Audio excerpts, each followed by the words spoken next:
Yesterday was bumpy. I thought I heard a rattle in one of the bird cages. Kath didn't hear it the way I did. A little later, she went downstairs and I heard her say, "Oh, you were right." I briefly considered adding that sentence to my calendar. Recurring annual reminder celebration.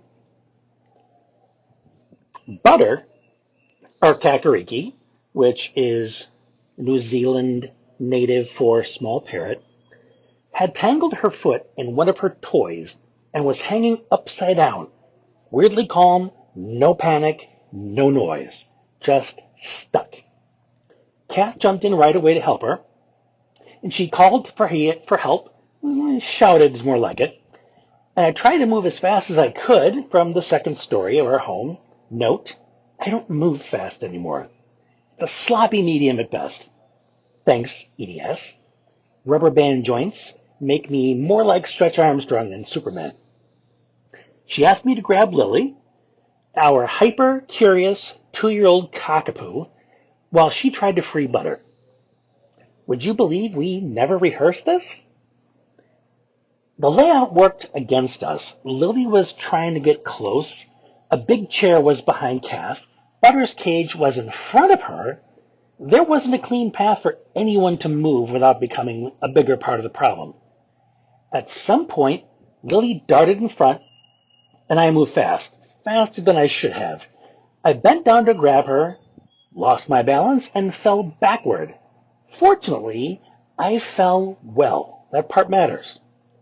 Without thinking, I turned about 45 degrees to my right, rolled across my thigh and up my side and tucked my head so I wouldn't hit it. Not that I couldn't use that. I curled in such a way that my body automatically rocked forward, trying to help me get back up. Pure body memory, habit. Years of martial arts training quickly kicked in with a skill that I hadn't practiced for about 10 years. Last time was when I showed my son how to do it during his martial arts special interest phase. My first impulse was to pop back up and keep going. Not because it was wise, but because a part of me had already decided I was going to do whatever was needed to help Kath and Butter. That part of me is loyal, brave even, and occasionally not great at consulting my joints first. I struggled to get to my feet. Kath told me to just stay down. And then something interesting happened. Lily came to me, no chasing, no wrestling. She came over as if she wanted to see if I was okay. Sweet little girl.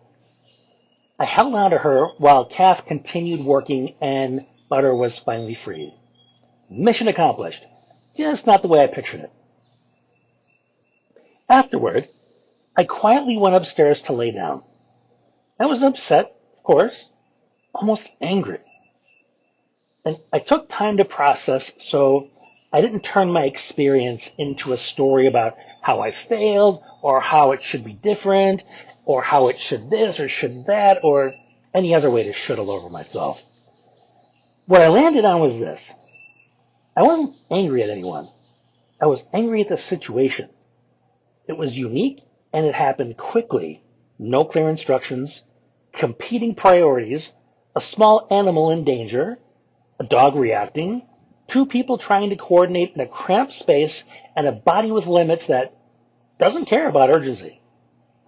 That kind of moment is hard for a lot of adults with ADHD, ADHD, autism, where there's no obvious right move. Effort becomes the default. You don't slow down to plan, you speed up to solve. Lying in bed, I focused on breathing, on noticing the soreness in my body without tensing against it. I didn't want to pile on a second injury by adding a shame story. This sucked, I suck, how embarrassing, how wrong it was to expect anything of myself. Not because it didn't hurt, it hurt plenty, but because shame never makes pain easier to carry. The lesson I took from it was simple and specific. Get on the floor, call Lily over, eliminate the risk of falling before anything else. Sometimes falling well is less about how you hit the ground and more about what you do once you're there. This has been Brian. Thanks for being you.